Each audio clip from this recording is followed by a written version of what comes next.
Hello, everyone. Good afternoon and welcome to today's webinar. Thank you very much for joining us over your lunchtime to be part of this discussion on a very important subject, which of course is how we can and are addressing underrepresentation and fair access to the music industry across the UK. Today's event is hosted by the wonderful team at Creative and Cultural Skills, who, in case this is your first time engaging with them, are the skills body for the cultural sector with a focus on connecting, guiding and representing colleagues from across education, the creative industries and cultural organisations, all with the ambition to create a fair and skilled sector. My name is Lynne Best, and to describe myself, as all panellists will today, I'm a 5'6" white female with longish red ginger hair tied up in a ponytail. I have green eyes and I'm wearing a black dress, and my pronouns, as you can maybe see on the screen, are she, her. A little about me before we get fully started. I've worked in the music industry for the last 15 years or so, primarily in corporate communications in London, having moved back more recently to my homeland of Northern Ireland. I now co-own and manage Fourth Pillar, which is a corporate and financial PR agency with my business partner, specialising in the business of music. And of course, the joy of communications is that you get to work with a number of companies, learning about different subjects and working on projects that hopefully somewhere along the way can make a big difference to someone else. Being from that small village in Northern Ireland, I sometimes can't believe the roles that I've had, from being head of PR at the BPI to head of communications at PPL, and more recently being appointed to sit on the board of the Arts Council of Northern Ireland. It's been quite a journey, like many others that you'll hear today, and not the most straightforward. And so the more experienced and connected I become, or we become, I really feel we should, I feel impassioned and feel a responsibility to do more to open up the industry, to make sure that everyone has access to it, regardless of where they come from, where they live, and what their background is. And so that will form the basis of today's discussion.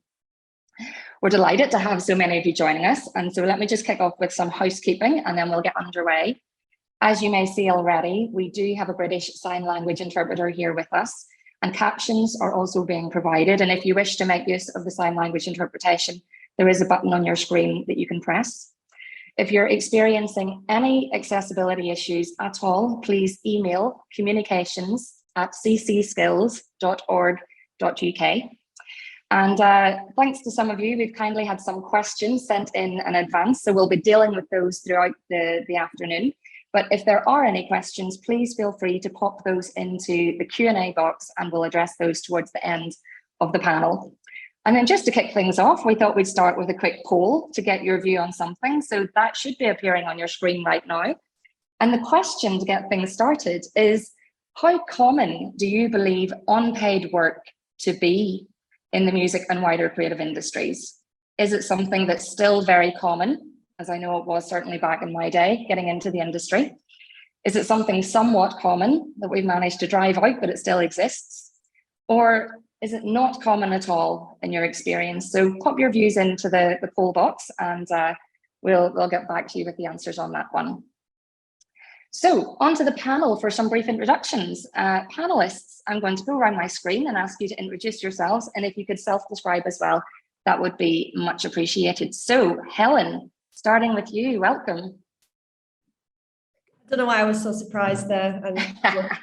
Hello everybody, I'm Helen Walkinshaw. I am head of creative development at Generator North East. I am a white woman, 5'10", currently have dark hair, which is unusual for me. It's usually fluorescent coloured, but it's the winter. I've got a headscarf on that is leopard print with a stripy navy and white top that has a stain down the front from my coffee this morning. If you're not familiar with Generator, we are a creative and cultural business support agency based in the Northeast, specifically in Newcastle upon Tyne.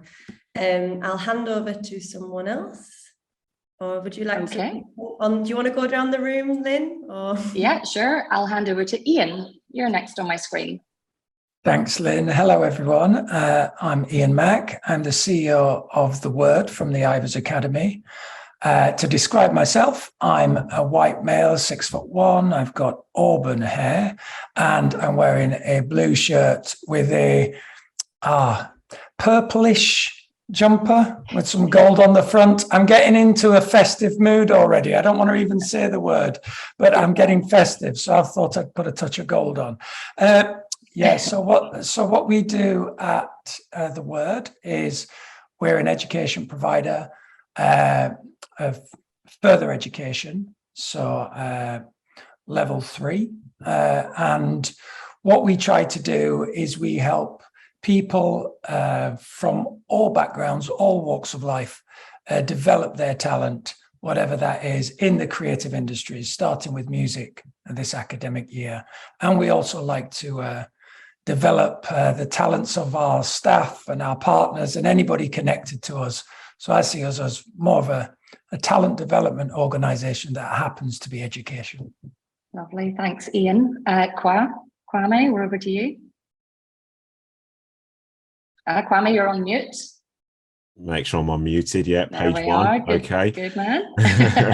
Hello, how you doing? My name is Kwa Daniels. To describe myself, I am a black with bald head.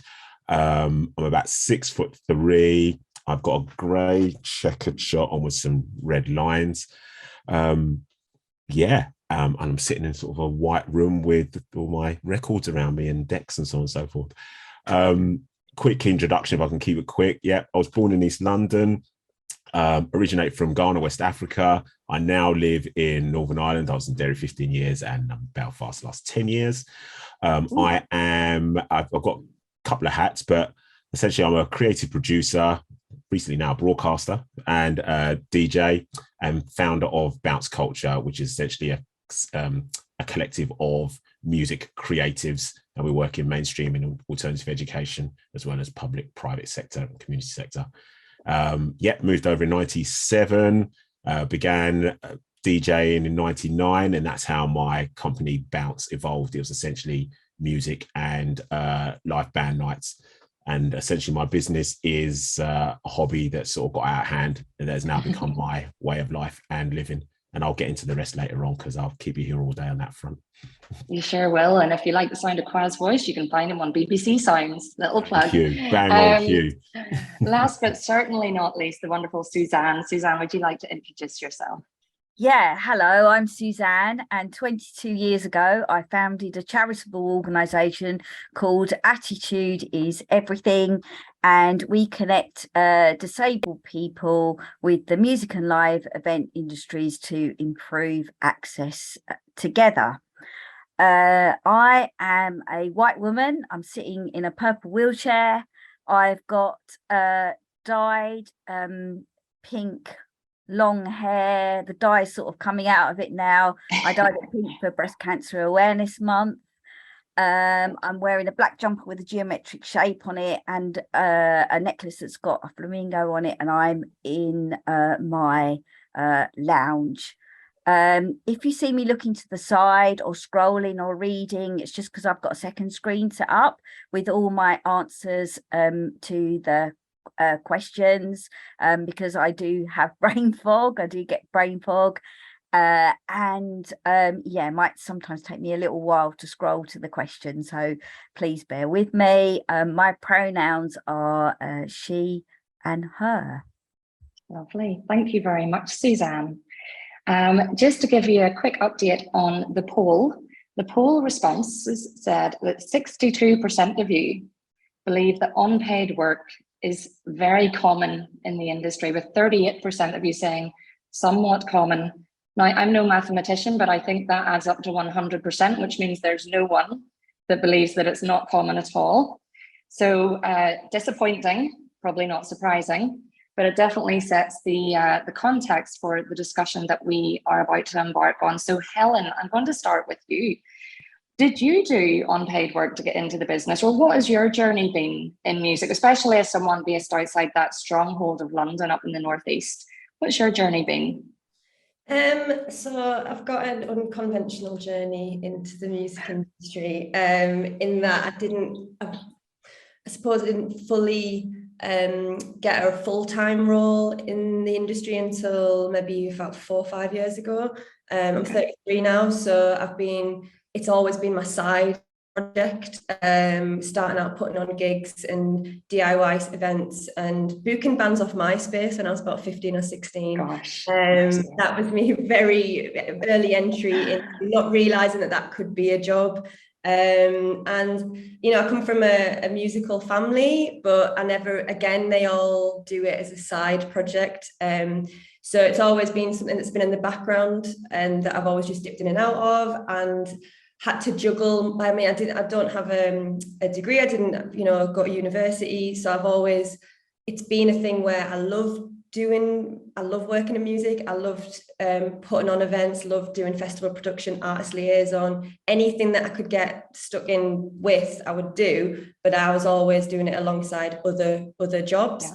Then I kind of stepped up and ended up getting into like venue management, ended up getting more like serious roles and recognizing that actually like this is something, I can do and get paid for, because before then I wasn't making any money off it. I was just doing it for the love of it, like most people. And then I suppose this would be like my early 20s.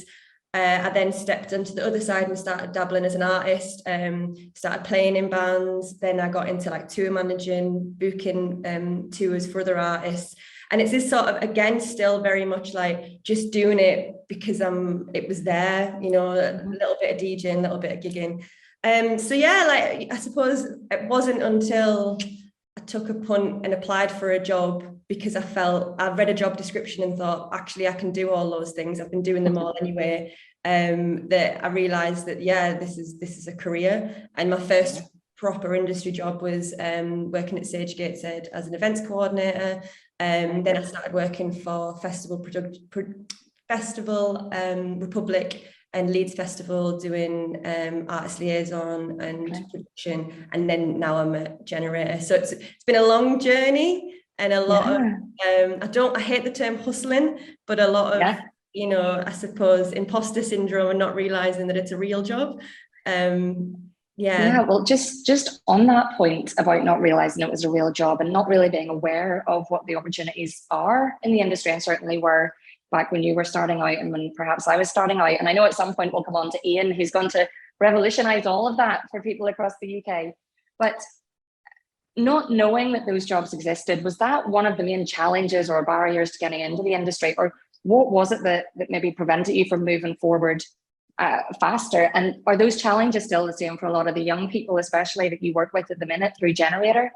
Yeah, like no one explained to me when I was putting on gigs that when I was, not really old enough to be in the venues, but I was booking these bands. That's a job. You can be a promoter, you can be a booking agent. And we did a program last year with Youth Music with a group of 18 to 25-year-olds, which was based around how to become a music promoter, and showing that we give them a little budget. We told them, the infrastructure, these are all the moving parts. And at the end of it, we had 10 new promoters now, all currently putting gigs on in the Northeast, all like recognizing that this is something that even if some of them don't want to be a promoter at the end of the experience, they're like, I can be a booking agent, I can be an artist manager, I could work in front of house engineering, I can, they didn't know I could be a venue manager. They didn't know that those roles were there until we sort of spelled it out for them.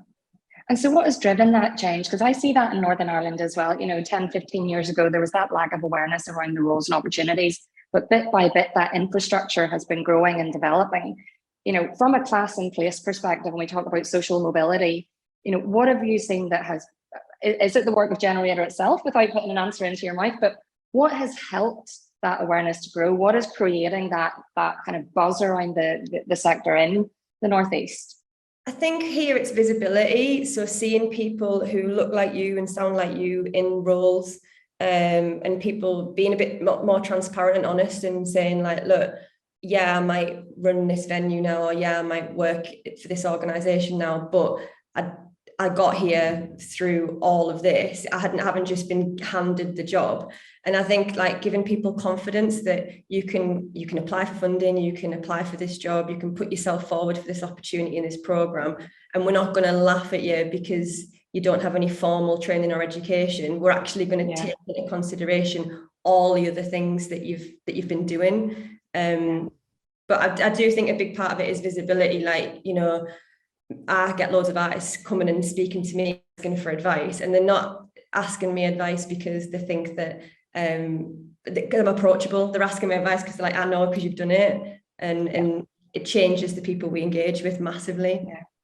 So role models and being able to see yourself, that's definitely one of the things that's helping at the moment. Just quickly before we move on to another panelist, I know that in addition to the work that you do at Generator, you're also an advocate for greater gender equality in the business. Do you still believe and feel that there are barriers for women and gender minorities to getting into the industry and progressing within it? What's your take on that?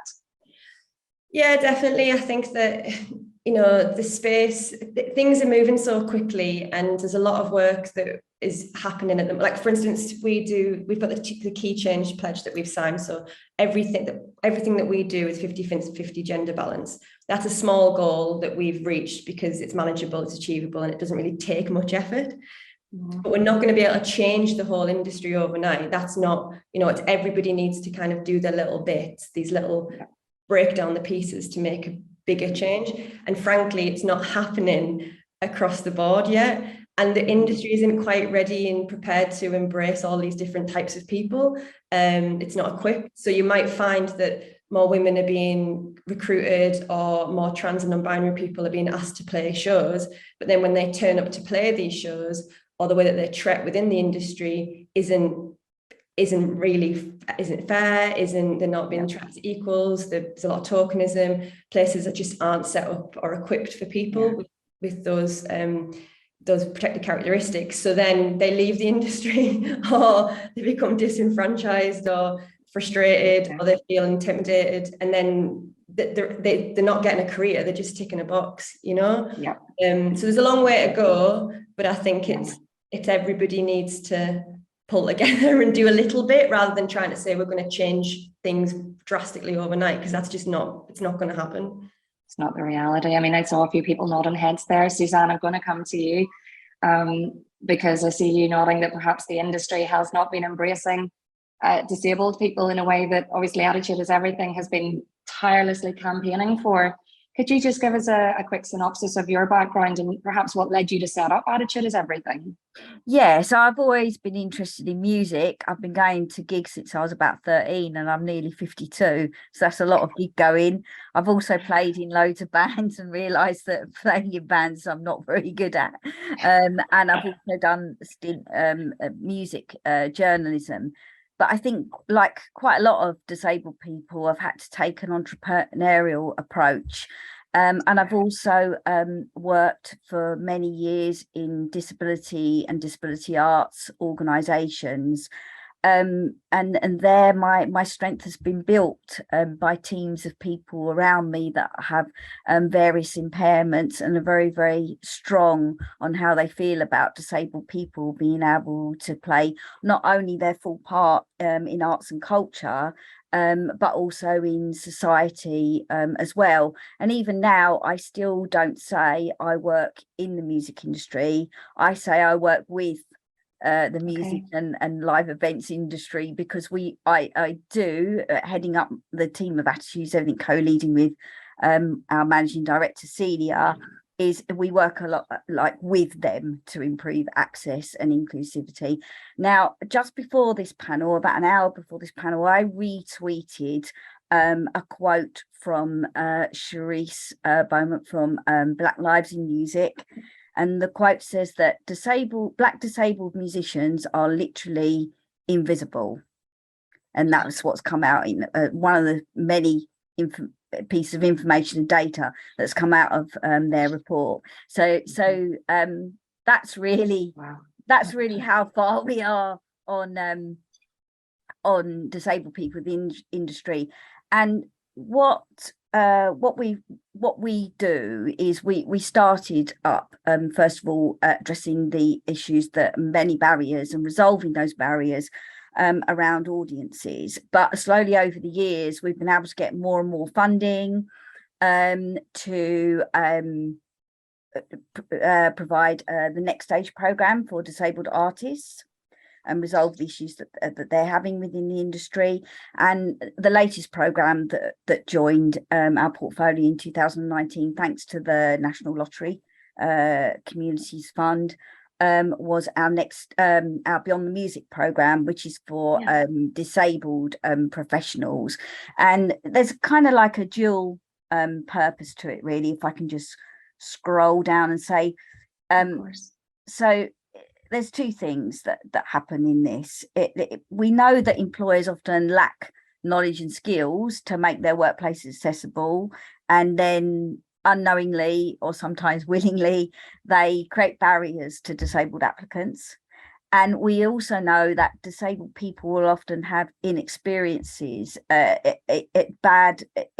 sort of inexperience and inaccessible experiences in education or early on in those years.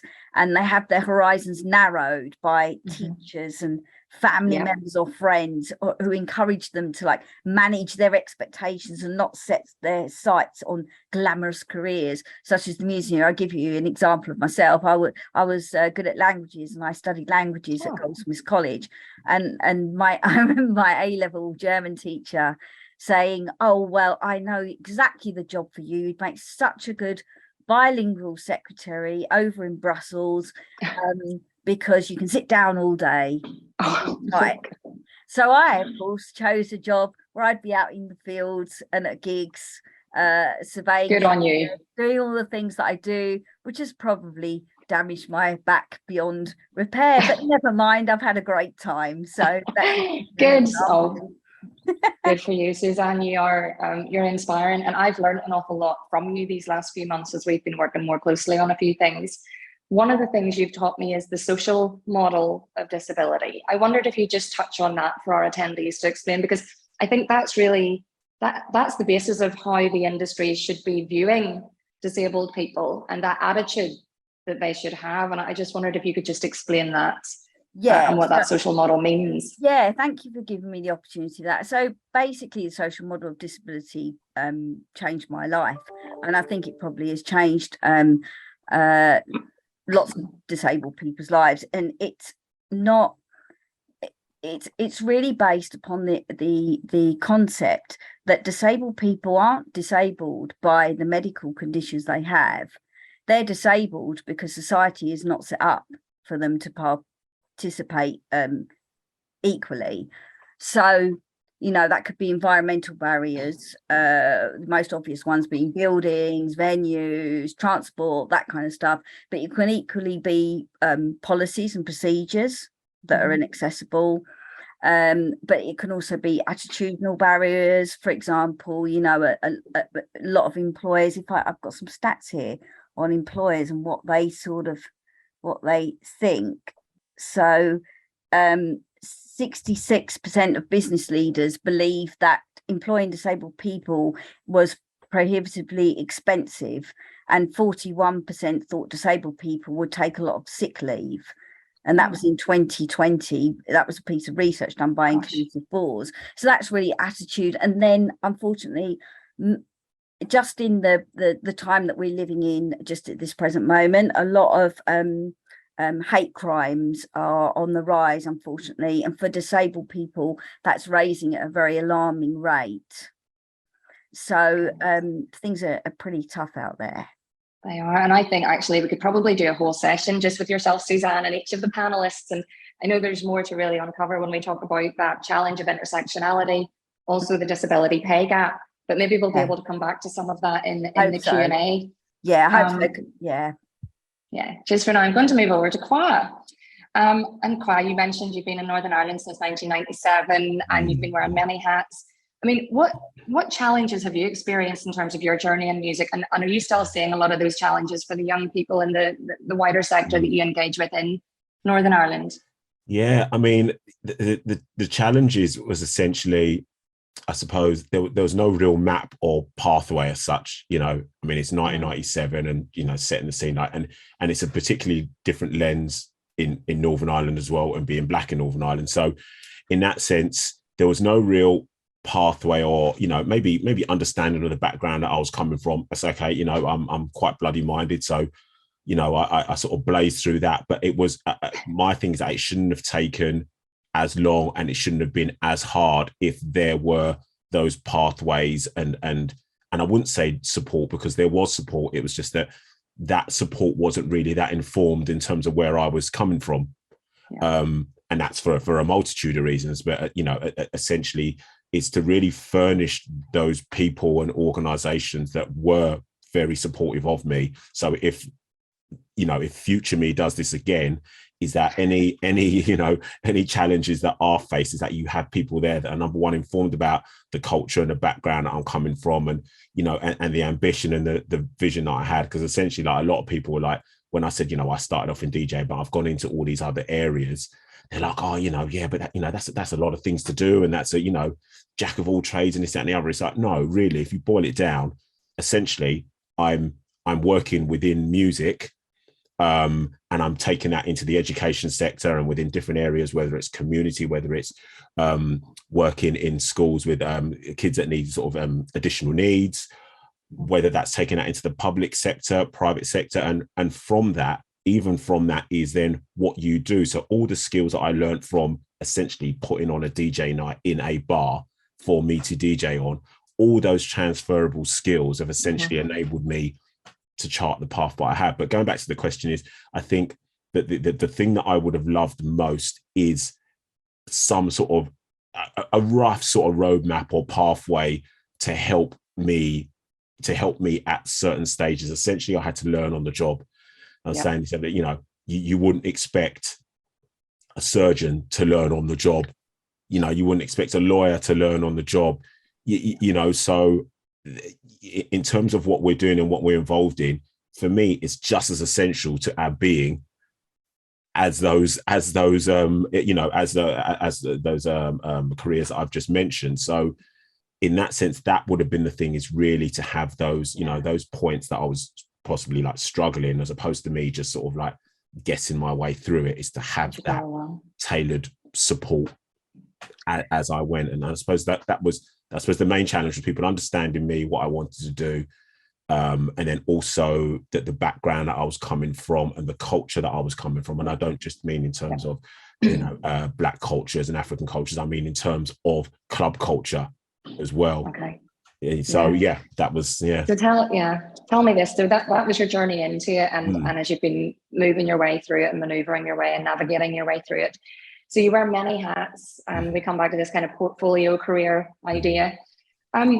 For freelancers or self-employed people like myself, do you think, and have you experienced, that there is that opportunity for us to keep developing our skill set? You know, because it's hard to take time away when you're charging, you know, your time is your money. Yeah. It's hard to take time away to say, well, do that course. You know, how do we develop our skill set, make sure we're still relevant and hireable, employable by clients? Yes. What has your experience been in that regard? And is there enough being done to support freelancers and self-employed for skills development and progression? It's a great question. I mean, the short, sharp answer is there aren't that many opportunities, because essentially every day as a freelancer, you're not getting paid for holiday time or sick time. And when opportunities are placed in front of you, I'll give you a very quick example. So I've now got a 4.5-year-old and 8-week-old. There's no paternity leave. Do you know what I mean? And the very month, or the very couple of months, I thought, I'm just going to take it down a gear, was the very few months that I was asked to do 4 or 5 different conferences and courses, and you know, and I couldn't say no, because I'm like, I don't know what the landscape looks like come January, February. So I had to take that. So actually the time that was meant to be my downtime for paternity ended up being possibly my most intense time of the year. So that, you know, in that sense, that's the challenge. But there are, on the flip of that, is that I have been involved in a couple of funded opportunities, and I mean, it's minute amounts of funding, but at least the conversation is being had about, okay, that idea of developing your creative practice and essentially being paid to develop your creative practice. Now, that might have only totaled, the whole initiative might have been a year. It might have actually totaled, in terms of it might have only totaled like 10 days within that year for me to develop my creative practice, which, you know, but the positive is at least the conversation is starting. So I think more of that enables us, because we've still got to pay mortgages and rents and we've got families. So there has to be that consideration of how do we survive? And I take it back to other industries. You wouldn't ask a surgeon or a lawyer to take unpaid leave, to develop their skill set. Absolutely. You know, tell me this one final question for you before we move on to Ian, who's been patiently waiting. You were part of the Power Up program in its first year. How was that experience for you? Is that an initiative that you see really can continue into the future and make, meaningful change, have a real impact? Yeah, I'm going to say that. And it's a great example to cite is that Power Up was probably one of the most powerful initiatives that I've been involved in the sense it was just, if anyone doesn't know, essentially it's enabling Black artists and Black music professionals to, develop their creative practice and learn more about the industry and network, in the sense that you're networking with people that are familiar and know your experiences because it's a lived experience.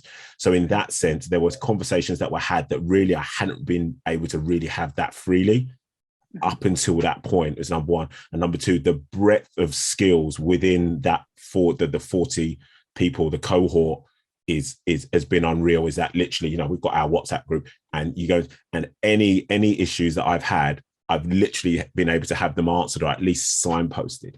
And I suppose the success of it is that now there's a year two, and us from year one are then beginning to, to have conversations with year two applicants. So that network builds, and the ambition is to have 10 years of 40 participants. Yeah, so then you've got this critical mass that understands your experience, can help each other, but actually help the whole industry move forward, because, it's different experiences informing the bigger picture.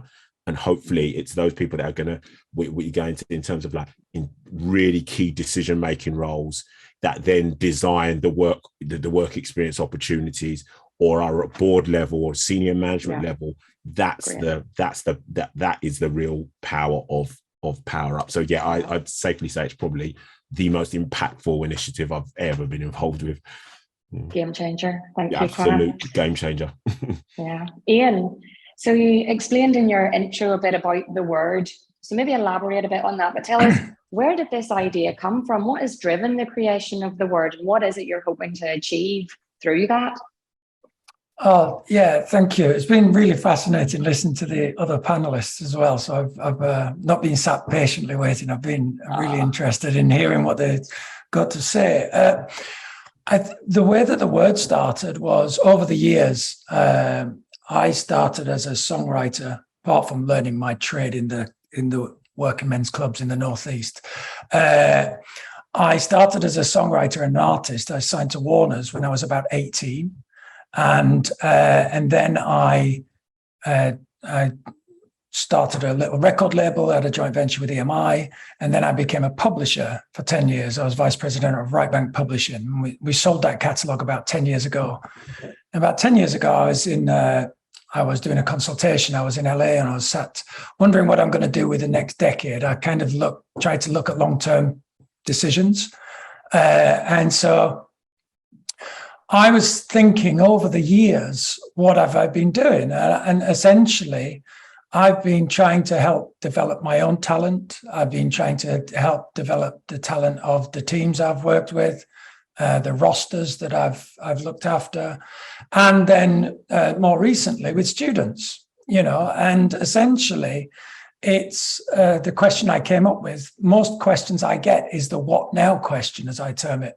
And that's what next? What do I do now? What next? And it's always that what now question. So I was thinking, how could I help people solve their not now what or what next questions for themselves? Because I'm very happy to answer that question. I do every day. But what about if we could build some technologies, we could build some services and systems and products that would allow people to do that.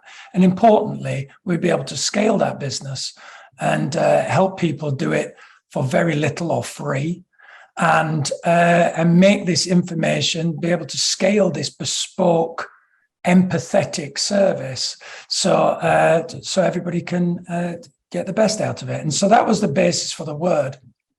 And what I did, actually, going back to Kwa's point about education and kind of how do we use that as a way to develop our businesses, and that I actually took a year out and I did an MA. I did an MA in contract law and contract and copyright law, and with a focus on how do we use legislation and policy and process in order to create a more sustainable, creative world. And getting back to Suzanne's point about disabilities, policy as well, it's process, it's attitudinal, it's not necessarily a medical thing or whatever. And so I took a year out, I did an MA, and I analysed the art schools network of the 60s. And around the UK, there was 160 art schools around the UK. They were all government funded. They were a melting pot of cultural, creative, social, mixed melting pot of people and culture. And they brought the rich, the poor, the left, the right, the straight, the gay, the black, the white. Everybody came to art schools. And I really analysed the conditions, the social milieu around the art schools, the entry requirements and the policy, and the kind of and what they were teaching. And I analysed those art schools. I analysed the BBC business model, the Royal Charter of the BBC, the Royal Charter of the Arts Council, and established a 20-point kind of table of characteristics that made the art schools impactful. And we've essentially, TheWRD is tasked with reimagining those points to be the basis for TheWRD. And these things are social egalitarianism, social transparency, one that goes overlooked sometimes, a place of fun. You know, you got to enjoy your life and enjoy being part of education or whatever you do. Bringing cultures together, bringing art forms together. The art schools, for those that don't know, the art schools of the 60s and the 70s, they were the vanguard of cultural expression and creative expression, and anybody from the Stones to, Freddie Mercury or the Beatles, anybody from that era on the music side would have probably come out of an art school. And, Keith Richards famously said, I went to study art at, I think it was Dartford Art College. But he said, if I didn't like the class, I went to the bog and played guitar. He went in there to be an artist and came out a rock star, and the entry requirement, and this really speaks to what Suzanne's saying, the entry requirement for an art school was very lax in that they didn't want academic barriers. They said, what's your attitude?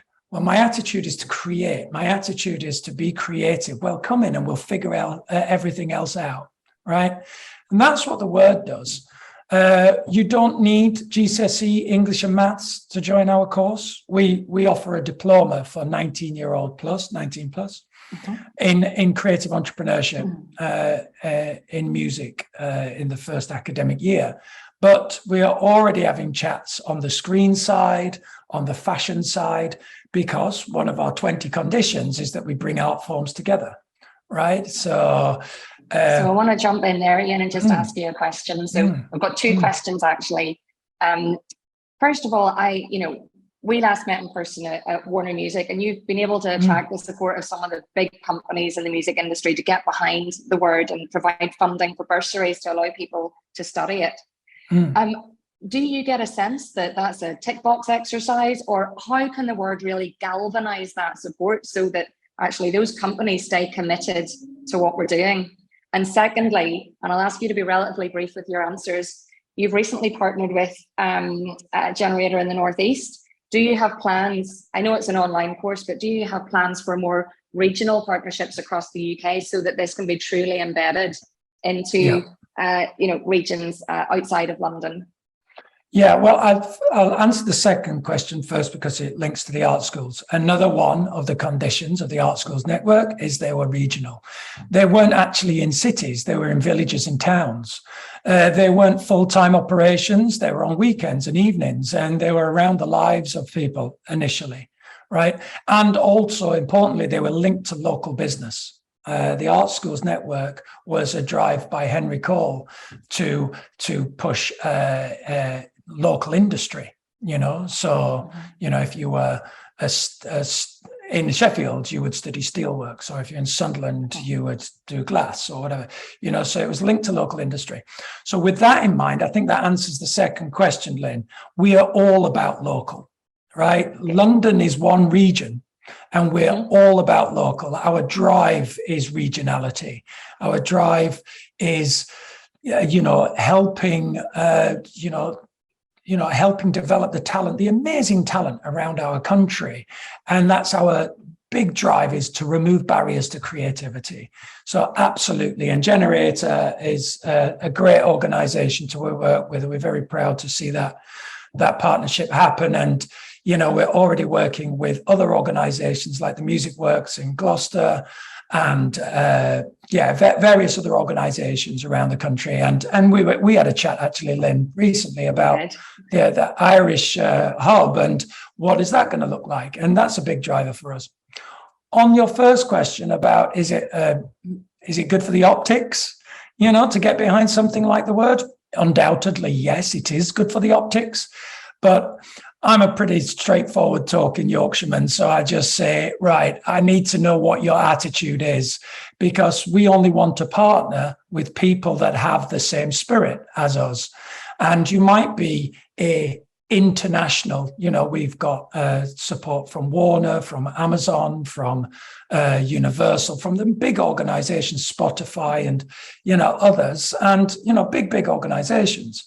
But, if we think about the people that we're talking to, the people, they've got real drive to make meaningful change. And it's one of my duties as CEO, as I see it, is to root out the people that are not in it for that, because I'm not all about ticking boxes. The ticking boxes, who cares about ticking a box? I want to make meaningful change. I want to change people's help us collectively make sustained, meaningful change. Brilliant. 100%. We're behind you. Helen, I just want to jump across to you, Helen, just for a further question, which is, Generator up in the Northeast is a relatively small organization. Do you feel supported by the bigger companies? What do you think there's more that actually government or industry stakeholders could be doing to support the good work that you're doing, and to scale it up to reach more people? Or what's that relationship like with the wider industry and skills organizations? Yeah, I think it's a hard one. I mean, an example would be, we do a festival every year. So we do a festival music industry conference, and it's difficult for us to get that brand partnership because it's a small festival and it's supporting exclusively regional talent. So if you're going to someone and saying, do you want to partner with us? Do you want to make an appearance at the conference? Do you want to get involved? Their reluctance may be because they're not seeing a big name. They're not, and what we kind of need is someone is that trust and that risk, and for us to say, look, we're the talent development agency, we're telling you that these artists are potentially going to be in 5-10 years time, the next, like Sam Fender's, Nadine Shah's, Lands on the Lakes, whatever. We're hoping that these people will go on to get Mercury nominations, Brits, but you need to be behind them from the earlier stages to make sure that journey to get to that point isn't going to take them twice as long as it would if they lived in London, So yeah, it is difficult to get the support and the trust, but I think that, it's up to them to take the risk on us smaller folks. And hopefully, I think with the partnerships, like with things like TheWRD, it will, once you start seeing these like artists trickling out, and maybe these artists who wouldn't normally look at the Northeast for talent, once they're getting that endorsement, then it might help other people to like take the plunge and follow suit. Hopefully. Hopefully. Great. And Suzanne, just a question for you before we move on to some of the questions from our attendees today. I mean, we've heard about Power Up, we've got TheWRD, we've got the work of Generator in the Northeast, some positive initiatives that are coming through. Have you seen much positivity and support in terms of the work that Attitude is Everything is doing. Have you seen any progress in the last couple of years, especially as the industry has tried to focus more on diversity, equity, and inclusion? Are there any positives that are coming through that you're seeing for disabled people in the industry? Yeah, I do think that the industry has positively welcomed Beyond the Music, which is our program and network for disabled professionals. And I think that there is an appetite there to take our training so they understand how to make their workplaces more inclusive and more accessible. But also we've got over 100 disabled professionals now on that network, whether they're disabled people that are already working in the industry and they need some supports from the others in the network or from us to whether to disclose their disability or not, because that's an issue. Or whether they're like wanting support on how to enter the industry, because entering the industry, it can be problematic for disabled people for several reasons. Sometimes that's about people sort of like those entry-level jobs being more like a runner or more physically based or that kind of stuff, which people can't do those entry-level jobs to get that experience.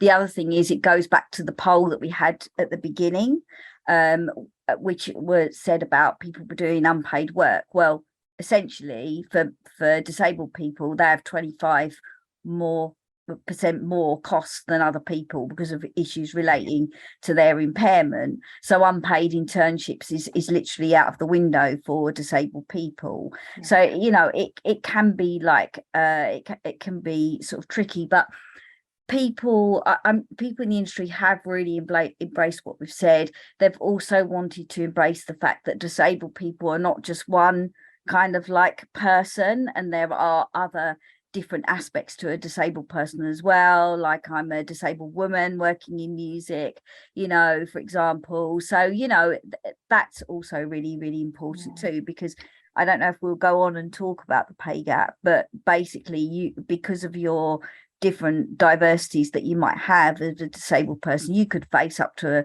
quadruple kind of hit on your pay if you are being paid in the music industry, that is. Yeah, and that's something I know that you've been speaking to UK Music about, is, you know, about measuring the disability pay gap. We have the gender pay gap, we have the ethnicity pay gap, but actually we need to take action to measure and assess and evaluate and close the disability pay gap. We actually, Suzanne, have a question in the chat for you from Jordan, and it touches on something, the visible and non-visible disabilities, which of course we've discussed before. And Jordan says he has a learning disability from birth that goes unnoticed as it's not obvious, and often feels a lot of pressure to conform to other people's expectations, though it does take longer to learn things. Are there any sorts of tools that you could recommend for Jordan? You know, or perhaps is there some information maybe on the Attitude is Everything website that might support Jordan? So there's a lot of experience of neurodiversity within the team. Attitude is Everything, and particularly within the Beyond the Music team and the network there. And Jordan, what I'd say to you is to join that network and get some support from other people that are within that network. It is really difficult, like trying to conform to other people's systems and policies and procedures. And sometimes actually you can't conform. So what I'd like to do is those systems and those policies and the ways of doing things have been totally artificially created by societies, haven't they? And I'd like to see those totally ripped up actually, and a new way of doing things, so that you don't have to conform, so that you don't have to feel that you're actually masking what's going on with you, and also for you to have strength to feel that if you want to disclose that you've got an impairment, you can do.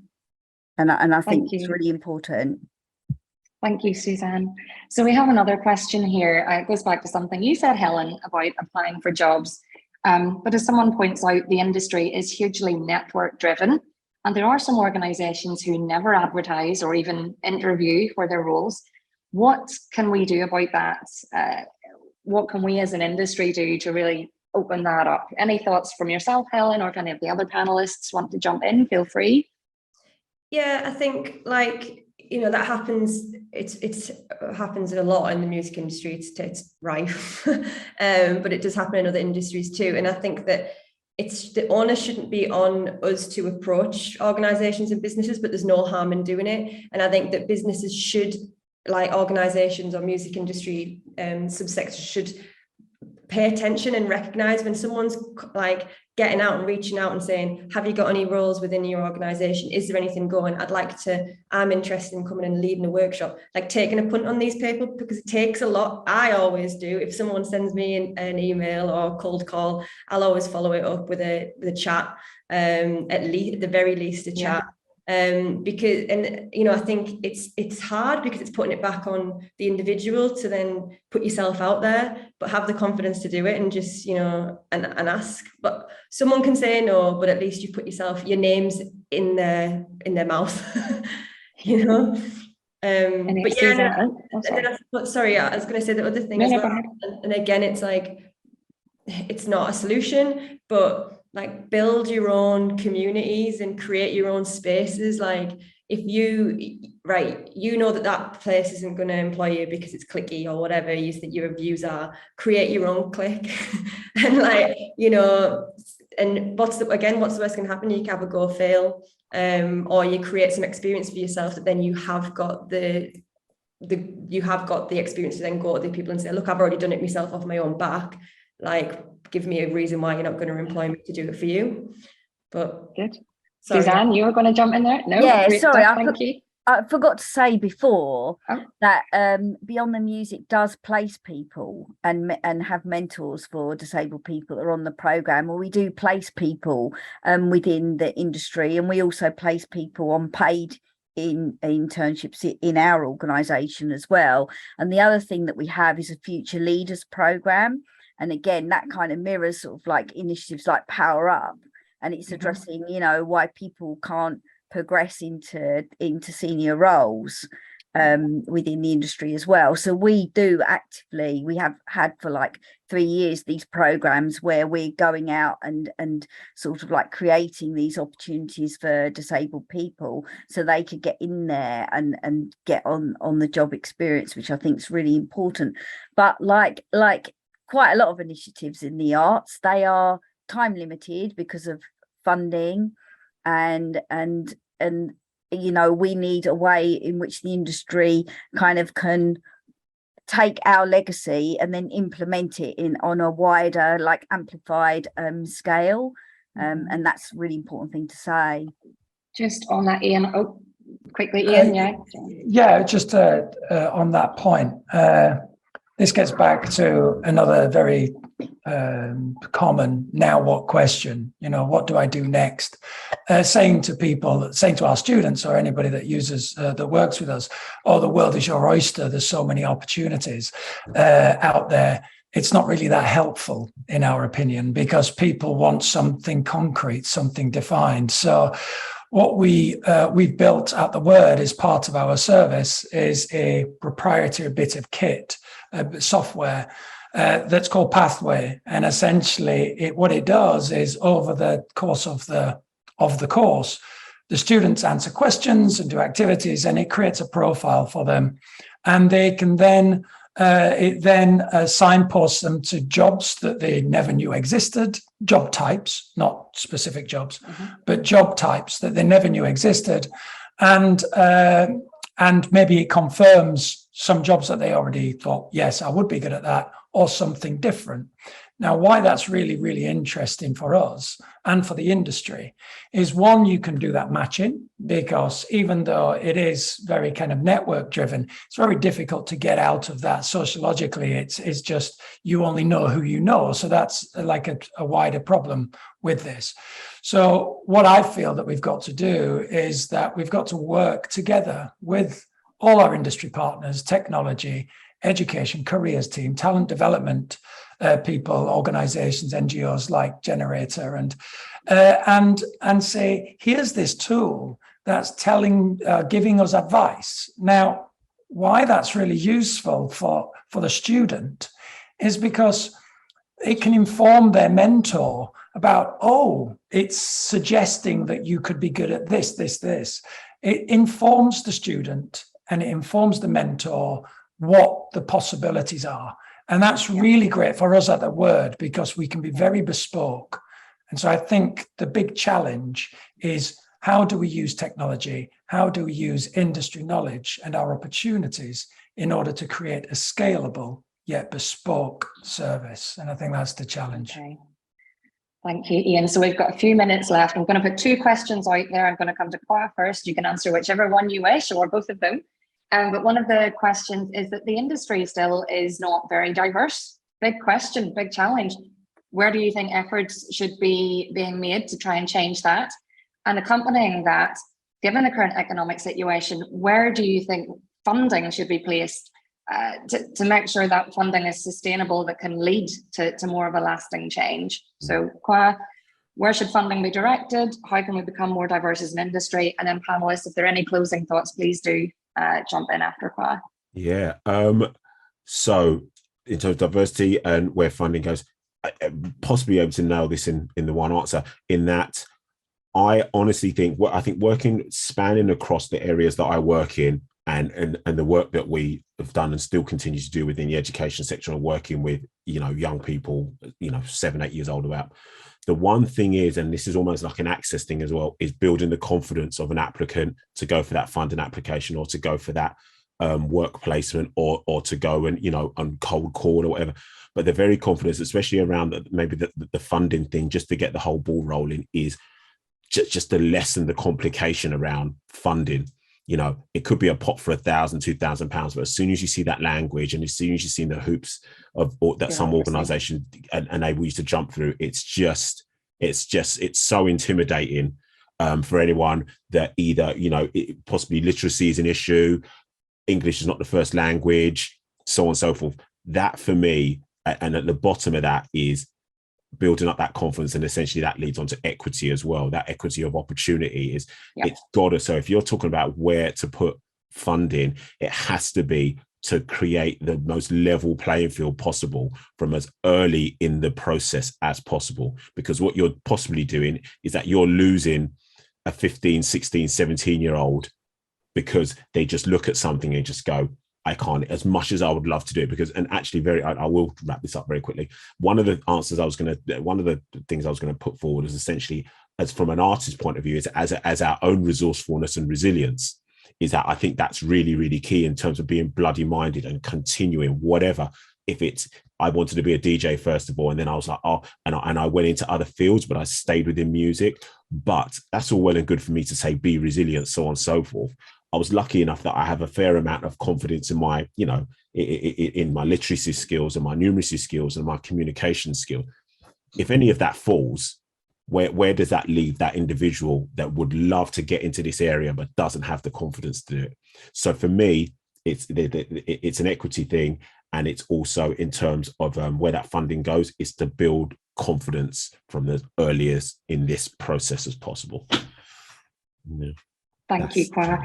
I'm very conscious we're at 1:30. I don't know if we're going to get cut off straight away. I'm going to ask if there are any final thoughts on that question.